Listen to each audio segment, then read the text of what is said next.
In the mirror, he spotted an unfamiliar twitch on his face. Raw, unfinished, it resided in his jawline, stretching along his neck's tendons like a taut wire.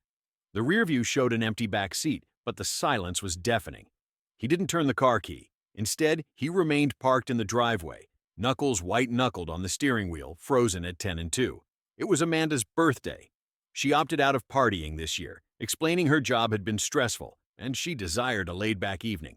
Nothing extravagant, perhaps sushi and a movie. So he accommodated.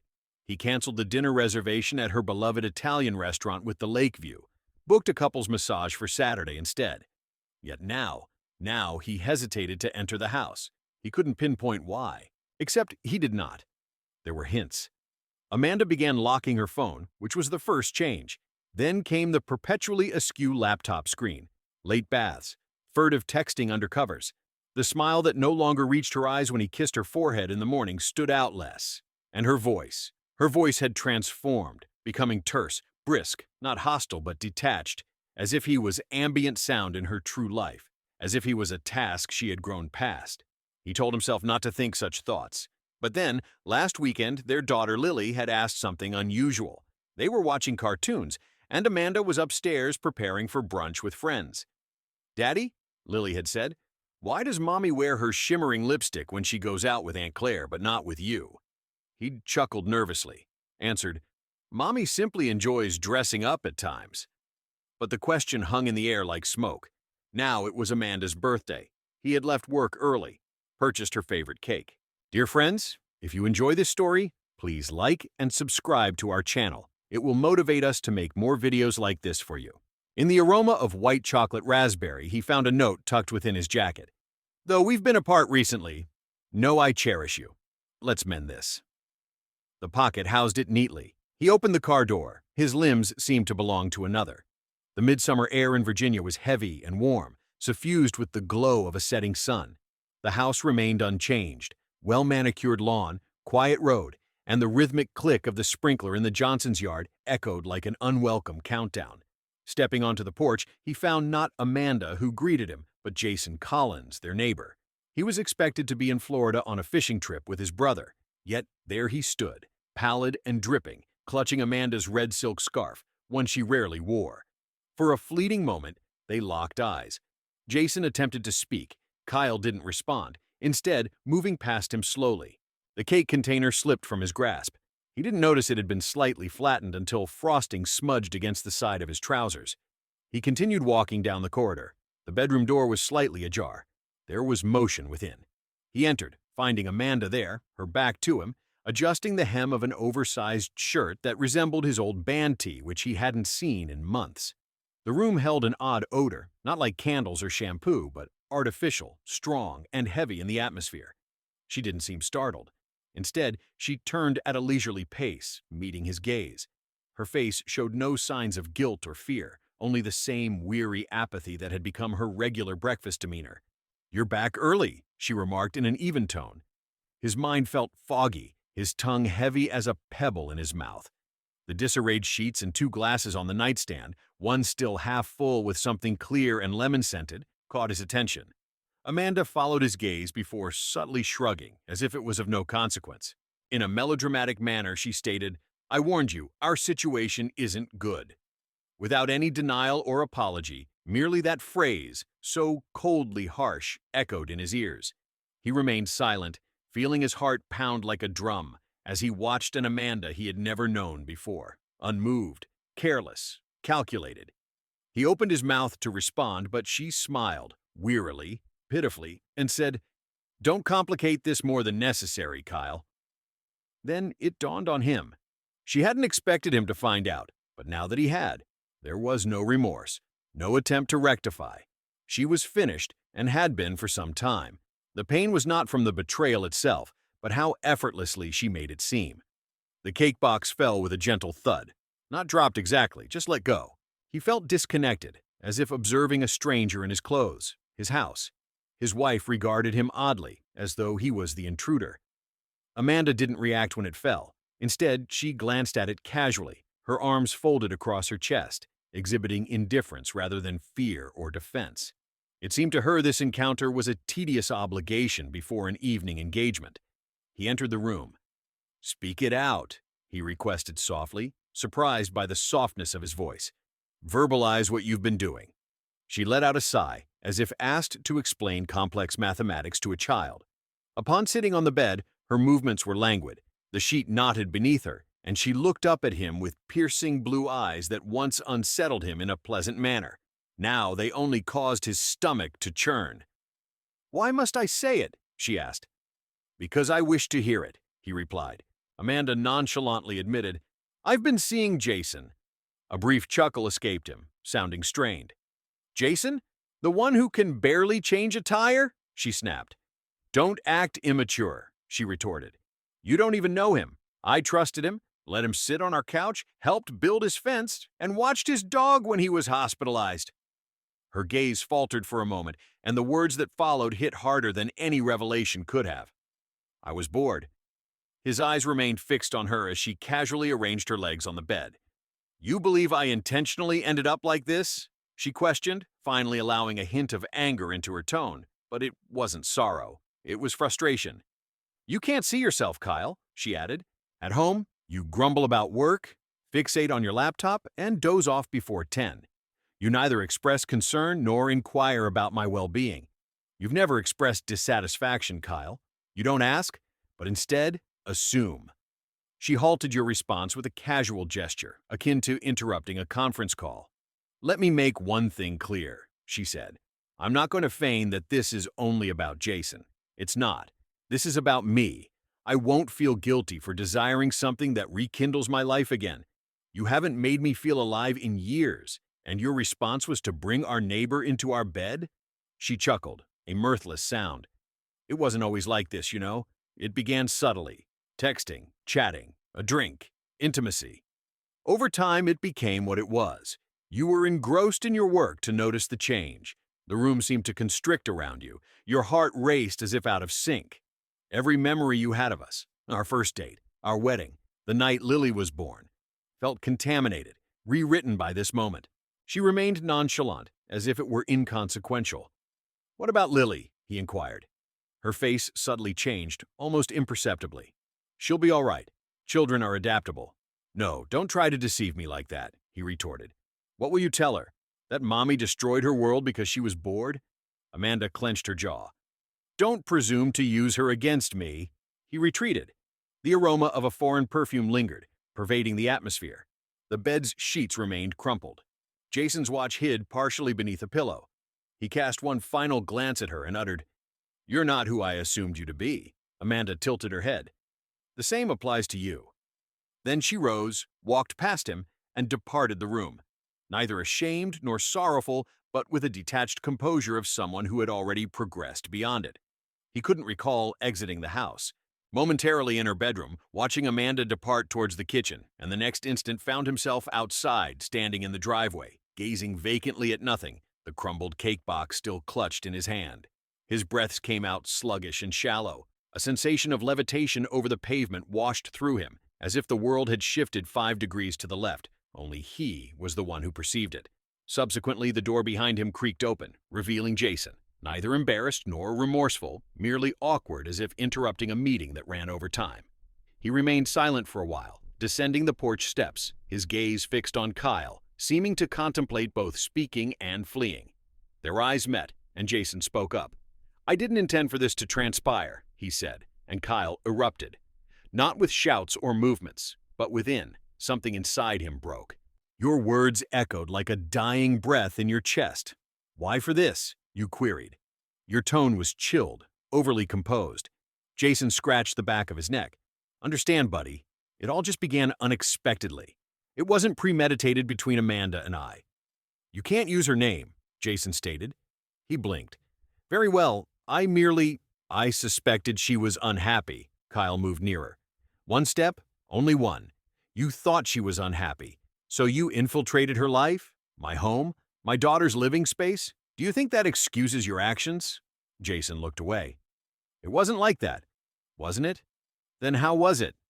"Ah." Kyle's voice grew gravelly, harsh.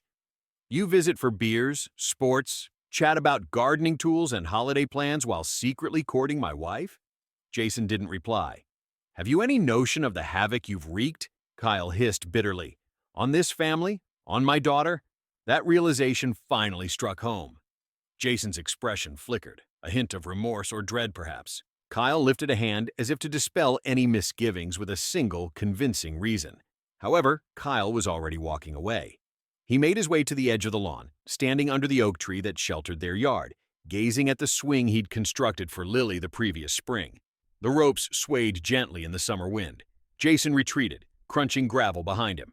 The sound of a car door followed, with Kyle choosing not to turn back.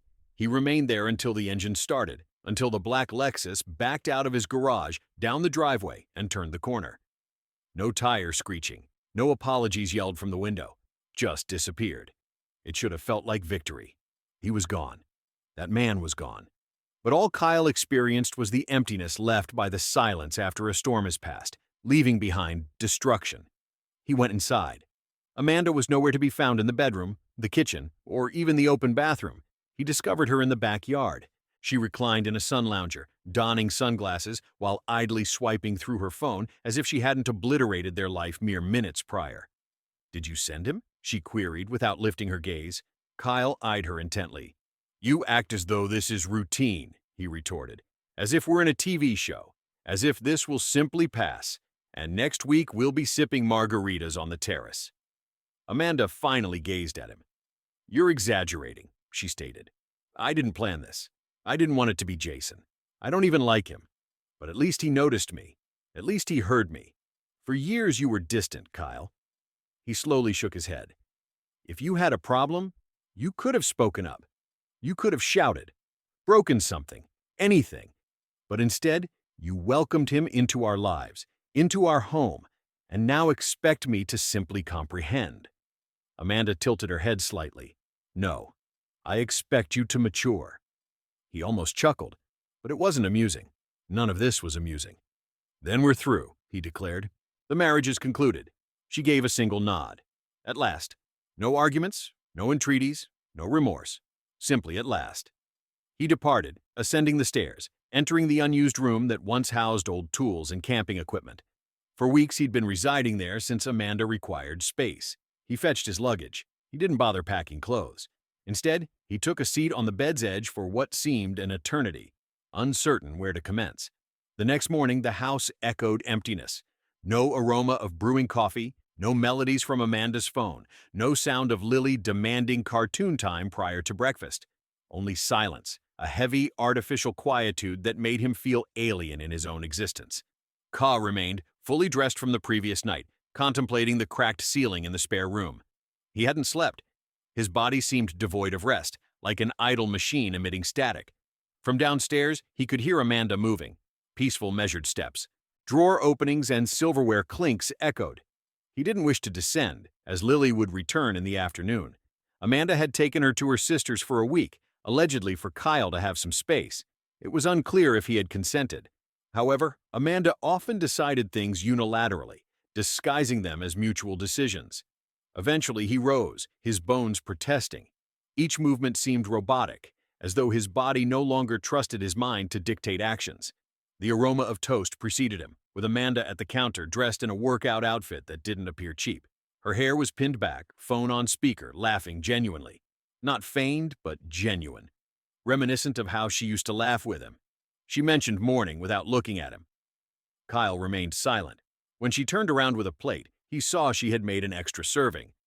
"I'm not hungry," she said. She gave a slight shrug and took a bite herself. "Fine for you," was her unspoken response. Her smile disappeared as she asked, "Don't start." "No, I need to know. Is this amusing to you? You acting like nothing happened? Preparing breakfast as if yesterday didn't consume our entire life?" Leaning against the counter, she questioned, "We're over, right, Kyle? You're just the last to admit it." "That's not true." She tilted her head. "Isn't it? For over a month, you've been residing in the guest room. Have we connected in what, 4 or 5 months? More? You ceased asking about my well-being. I stopped pretending to be fine with it. It's straightforward. That's marriage, Amanda. One navigates the mess. One doesn't bring someone else in because of boredom or dissatisfaction." She sneered. God you still cling to that ideal." "This isn't a film," he admitted softly. "Relationships end. People evolve." "You didn't leave," he said. "You deceived. For months. To me, to Lily. Every day you looked me in the eye and lied." That struck home. He noticed the fleeting expression in her eyes, but it vanished as quickly as it came. "You carried out your chosen actions." Kyle scrutinized her. "Inaccurate. You acted on the convenient, the self-centered, the pleasurable. If moralizing offers comfort, continue. However, one day, Lily will inquire about our separation. Be prepared to divulge the truth." Amanda momentarily paused. Then her voice, chilly and precise, echoed, "Be ready for her to ask why you didn't strive more ardently to retain me." This silenced him. She placed the plate down and moved past him, nonchalantly, as if bound for an appointment. He declined to pursue. Instead, he reached for his phone. A single saved voicemail was present. It dated back a week. The message originated from Mark, their former neighbor from 3 houses down. Mark had ceased visiting when circumstances turned unfavorable. Now Kyle comprehended the reason. He replayed the message anew. "Hey, buddy, I don't want to cause trouble, but you should speak with Amanda. Mark stopped by after it got complicated. You've noticed Jason's car frequently, even during work hours. Perhaps it's insignificant. Still, be mindful that it doesn't catch you off guard." He hadn't responded to my call earlier. He did now. Mark answered on the second ring. "Kyle?" said Mark. Kyle felt his throat raw. There was a pause from Mark. "Are you all right?" asked Mark. "No," replied Kyle. A moment passed. "Do you wish to discuss it?" Kyle took a seat. The clock in the kitchen ticked methodically, indifferent to their predicament. After a while, he responded, "Yes, I think I do." They arranged to meet at the old gas station on Route 12, the one with the broken ice machine and the flickering light. Kyle waited silently in his car, restlessly playing with the steering wheel. Minutes later, Mark arrived, maintaining the same cautious demeanor from their early friendship days. No grand gestures. A simple nod. A furtive look asking if they dared speak openly. No words initially, only circling the building, avoiding the noise of the road and traffic. An odd location for a heart-to-heart, but Kyle sought nothing comfortable. No cozy cafe or couch living room. He craved the hard concrete, the harsh fluorescent light, mirroring his own harsh reality. Mark lit a cigarette without offering one. Neither did Kyle request it. Eventually, Mark spoke softly, exhaling slowly. "She told you, right?" Kyle shook his head. "No need," he understood. "You caught them," Mark repeated. "Yes, Jason," was the response. "I tried to warn you, man," Kyle acknowledged. "I didn't want to believe it." A pause followed. Then Mark asked, "May I be honest?" "Go ahead," replied Kyle, having already witnessed it, albeit in fragments. Mark observed her sharp tone when she didn't get her way, her quick transition to coldness and manipulative demands for adoration. He initially dismissed these behaviors as stress, marriage, or evolving love. However, he noticed she treated people as tools or chess pieces, using them to achieve her desires while blaming anyone who got hurt in the process. Mark stopped bringing Sarah over because she would send strange messages after gatherings, testing boundaries. It wasn't just Jason. Kyle was surprised to hear this. Mark had never told him. He felt it might disrupt his life, but now he confirmed her pursuit of Kyle. Mark looked uncomfortable as he admitted it, and Kyle stared at him in shock. She had targeted Kyle too? "Yes," Mark confirmed with an awkward expression, adding that Sarah was upset but understood the situation. They distanced themselves from you too after that incident, thinking maybe Kyle was aware and unconcerned. However, Kyle clarified that he wasn't informed, making it easier for her to exploit his ignorance. It became too much for him. His mind felt overwhelmed with too many fragments. Jason was merely another name on an extensive roster, not necessarily the primary or final one. "For how long?" Kyle asked, his voice rough. Mark nonchalantly shrugged. "Who can tell? Individuals such as that don't cease their activities because they are apprehended. They halt only when they lose interest." Kyle pressed his palms against his face. The world was spinning once more, the ground shifting beneath him. "She won't contest the divorce," he mumbled. "She desires liberation. She aims to portray it as predestined, as if I compelled her actions." "That makes sense," Mark commented. "But ensure she doesn't dictate the final chapter. That's your decision to pen." Kyle gazed at him. "You possess Lily," Mark said. "You have companions. a future. Don't allow her to lead you through the mire under the guise of mutuality. It wasn't. She elected this. And there it was. The realization. It wasn't a collapse, it was a decision. Amanda didn't stumble. She chose her path, crossing every boundary, every warning signal, every opportunity to correct things. She smiled as she did so. Kyle rose, panting. "I'm going to hire a lawyer," he declared. Mark gave a nod in response. "Do you need a number?" "Sarah's cousin," he suggested. Kyle was firm. "It wasn't just the marriage I want to exit. I want my name removed from everything. I want my daughter to understand that I made an effort." Mark extinguished his cigarette and countered, "Start now." As they retraced their steps to the vehicles, Kyle's phone vibrated with a message from Amanda. "We need to discuss. Jason won't be returning. No apology, no remorse, merely a change in tactics." Kyle scrutinized it before erasing the message without responding. He was done with her games. The legal proceedings advanced swiftly, quicker than Kyle anticipated. He found a lawyer by the next day. The man was blunt, effective, and composed in a manner that eased Kyle's sense of being overwhelmed, instead instilling a feeling of approaching solidity. There were queries, paperwork, more questions, discussions on custody, boundaries of property, matters he had never envisioned dividing with a woman whom he once embraced under cascading cherry blossoms and murmured the word forever to. Initially, Amanda didn't argue anything. Upon being served, she gave a brief blink, scanned the documents with an indifferent expression, and uttered, "I suppose." Puzzled, he inquired, "I suppose?" She retorted, nonchalantly tossing the papers onto the counter as if they were junk mail. "I knew you'd play the victim. You've always been too squeamish for the ambiguous aspects. This isn't ambiguous, Amanda. It's clear-cut, not black and white. You lied, you cheated, you betrayed trust. There's no room for interpretation here." She offered a bitter smile. "You still think life is about villains and heroes. Grow up." Despite wanting to shout, he remained silent. He had been silently screaming for weeks already. Instead, his focus shifted to Lily. The custody agreement granted him weekends and every other Wednesday.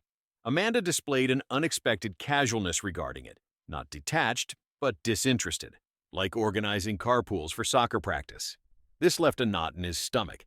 It seemed to him that she was handing over her daughter's future, as if dividing up a streaming account. He prepared the spare room for Lily instead, remodeled the walls with sky blue paint, acquired a bed with LED lights she preferred, populated a bookshelf with titles they once shared. He swapped the ceiling fan, stocked the pantry with her favorite treats. He was assembling, attempting to construct something solid for her and himself. Yet Amanda persistently discovered loopholes in it. She contacted him at unusual hours, posed pressing questions about Lily's supplements, dentist, and teachers that seemed peculiar. Kyle recognized it wasn't about their daughter. It was about power, a power she felt losing grasp of. Then emerged the letter, not an email or a text message, a tangible letter in Amanda's handwriting, left in Lily's school bag. Kyle discovered it late one Sunday evening while sorting through her belongings. It wasn't intended for him. It was to Lily. However, it wasn't simply a letter. It was a script, a well-crafted account of what truly transpired, a narrative about a family where the parents grew apart due to mommy's need for change that dad found difficult to accept. It involved a subtle manipulation presented as honesty. Kyle perched on Lily's bed, clutching a letter that quivered in his grip. Upon Lily's entrance, brushing her teeth, he concealed it beneath his thigh. She snuggled under the blankets with her favorite turtle. "Did Mommy pack my blue pajamas?" she asked. He replied softly, "Yes." She smiled. "I missed you," he acknowledged, holding back all he wished to express. "I missed you too." That night, following her slumber, Kyle perused the letter and dispatched it to his attorney. The next morning, the attorney remarked, "This alters things significantly. She's attempting to wield your daughter as a weapon. What should we do? We fight more strongly." Amanda overstepped boundaries, not just within their marriage or with Jason, but now, in her effort to maintain her reputation, she was prepared to alter Lily's recollections, distort a child's comprehension of truth. Revenge was no longer the focus. It was about safeguarding. Bracing himself, Kyle understood there would be no more mutual courtesy or easy departures. Amanda had ignited a conflict without weapons, and he'd been wounded from day one, unaware of it. Now he was alert, and this time he wouldn't yield. Amanda acted swiftly. 2 days after the letter event, Kyle received a call from Lily's school. The secretary sounded apprehensive, her voice barely audible, as if she feared eavesdroppers might misinterpret her words. "Mr. Mason, we merely wanted to confirm. This morning, Amanda asked to alter Lily's emergency contacts and pickup permissions. She omitted her name."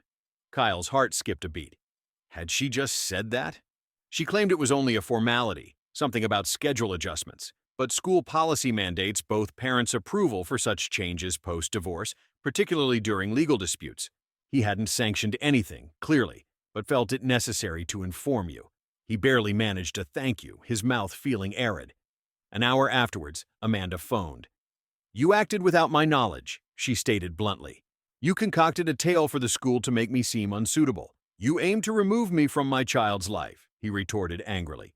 "I merely clarified that I am not always reachable," she responded tersely. "Are you playing the victim again, Kyle?" he asked accusingly. "Indeed." He could hardly identify her voice anymore. It had lost all its softness, all its humor. Only business remained, devoid of emotion, as if she was reciting lines from a well-rehearsed script, the same tone she used when canceling services or negotiating vehicle leases. "Transactional. Impersonal. I won't let you distort this," he declared. "You don't get to control everyone and think no one will challenge you." Amanda sneered softly. "So melodramatic." That sneer echoed in his head for the rest of the day, haunted him in meetings, traffic, grocery stores, where he'd momentarily forget purchases. It reverberated within him, not deafening but persistent. That night, once Lily was asleep, he discovered Amanda's old planner hidden in a drawer she'd neglected to empty. Many pages were damaged or stained, yet tucked between receipts and smudged lipstick notes was a list titled, "What I Deserve, No Regrets." He scrutinized it for a prolonged period. It contained bullet points, actual bullet points. Attention, autonomy, excitement, someone who listens, no more criticism, control over decisions. It was marked 3 months old. 3 months ago, they were still sharing dinners, still putting Lily to bed as a team, still attending the Harper twins' birthday party and posing for photos as if nothing was fracturing beneath. He flipped the page and saw another list, qualities Kyle will never possess. That one momentarily halted his breathing. Spontaneous, passionate, curious, lively, bold enough to depart. The tick was beside the last item. She desired him to depart, absolving her from the duty. Thus she could casually dismiss, raise her hands, and assert, "Observe, he's gone. Not my misfortune." It dawned on him that Amanda had been constructing a narrative, painting a picture of reality where she was the brave woman reclaiming her life, and he was the feckless, domineering spouse blind to her. She sought to play the part of the victim and the savior. She wouldn't relent. Not with Jason absent, not with the divorce underway. She craved control, and if she couldn't secure it through allure, she'd seize it through power, active or passive. Kyle leaned back, expelling a deep breath. He was no longer afraid of Amanda.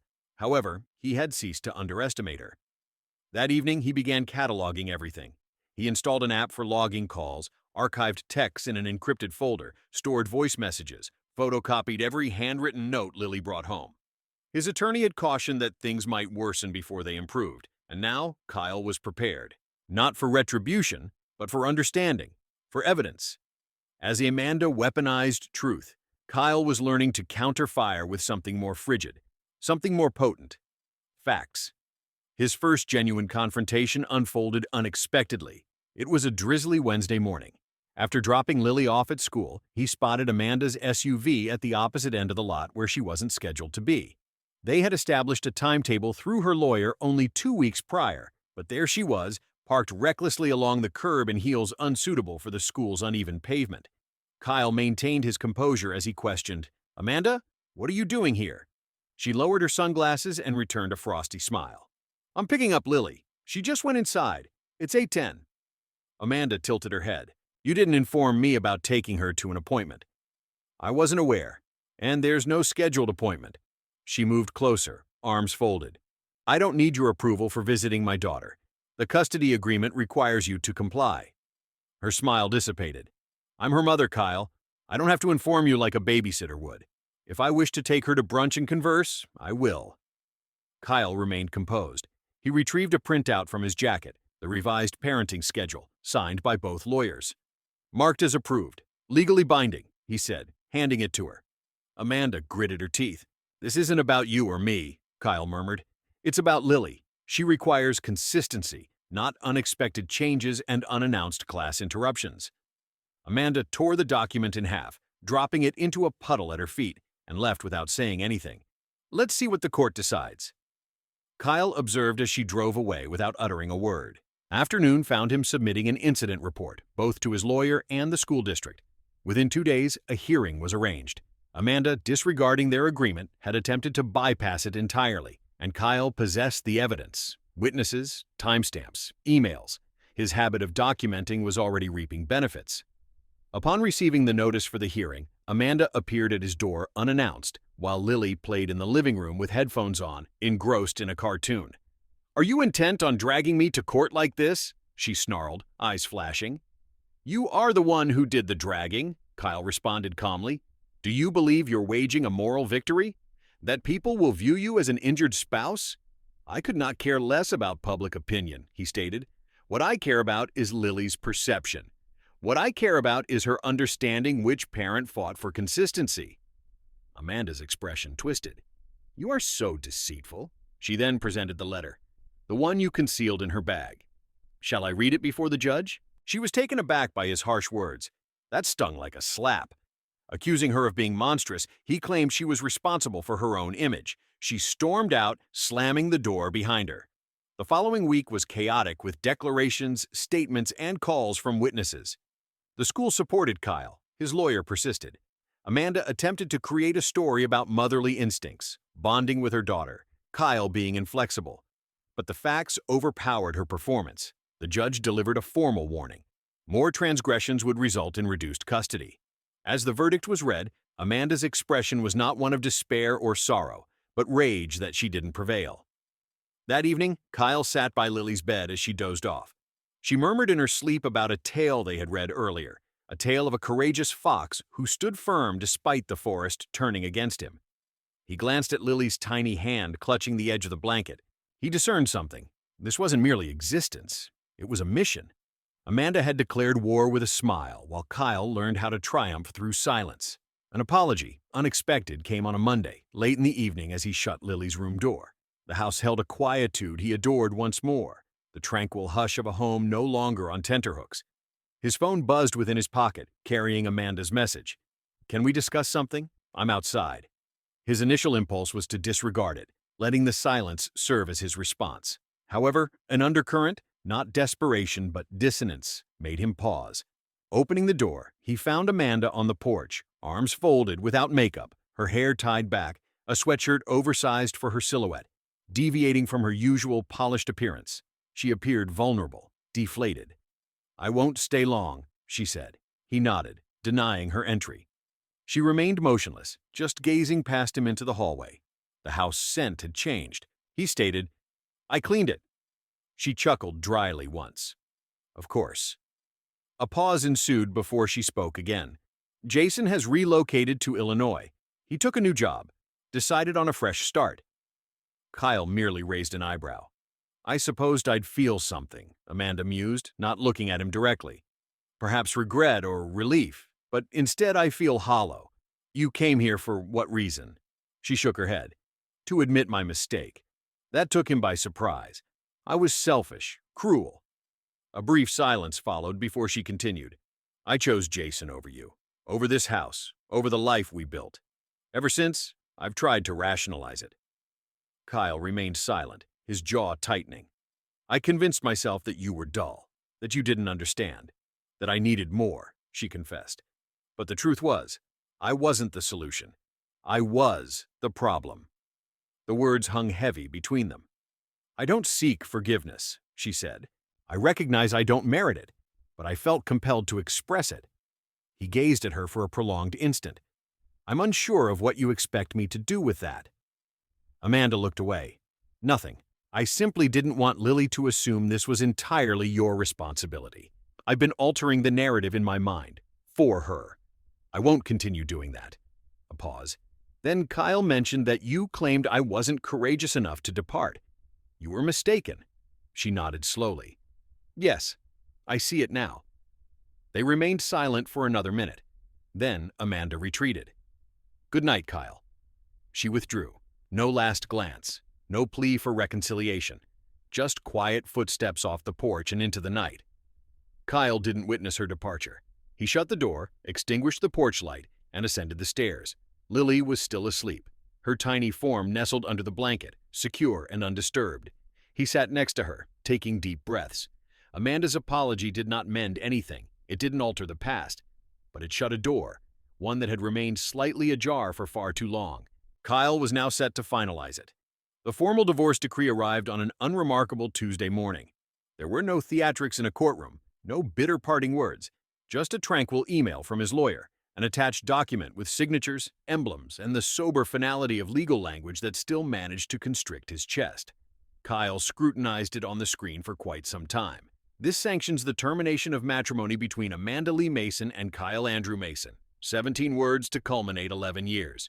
He didn't weep. He didn't explode in anger. He merely stayed still, breathing. The finality didn't wound him as much as he had anticipated. It didn't feel like a loss. It felt like liberation, a constricting knot being untied from his ribs. A breath he hadn't realized he was holding finally escaped. He printed the document, arranged it neatly, and tucked it away in a file beside Lily's school documents and health forms, not in a drawer of embarrassment, but one of details, chronicles. After years of pursuing truth, he now possessed it all. That evening, Lily assisted him in arranging the table. Her small hands moved meticulously, sorting cutlery, aligning napkins, chattering about math problems, cartoons, and turtle dreams. Each word offered solace that therapy had never provided. At 6:12 p.m., Amanda texted, "Can we have a call this weekend, just for Lily? I believe it would be beneficial if she sees that we're still all right." He examined the message. It wasn't malicious, it wasn't insincere, but it wasn't necessary. His response was terse. "Lily is doing well, more than well. She has found stability now, truth and love from us both. That should be enough." Amanda did not reply. He didn't anticipate a response either. On that night, following Lily's bedtime, Kyle settled in the backyard, a tranquil corner he had previously neglected. Gaze lifted to the stars, sipping water, his hand clutching an old photograph unearthed from dusty boxes. It was from their early marriage years. Amanda donned a red scarf. He sported overgrown hair, grinning widely, youthful, unexperienced. He flipped it over. On the reverse side, Amanda had penned, "Regardless of where life leads us, we walk together." His gaze fixed on the words. Then he carefully and intentionally folded the photograph and placed it in the fire pit. The paper started to curl and darken, the text vanishing into smoke. There was no malice in the act, just understanding, just tranquility, because Kyle had discovered something throughout all this, something he wished he'd grasped years ago. Love doesn't perish with deceit. It metamorphoses. It departs, alters, blooms anew elsewhere. He wasn't fractured. He wasn't resentful. He was alert to the power of limits, to the price of falsehoods, to the fortitude it takes to release someone who ceased to choose you long ago. And as the fire softly burned beside him, Kyle smiled. Not because it didn't ache, but because he was now liberated.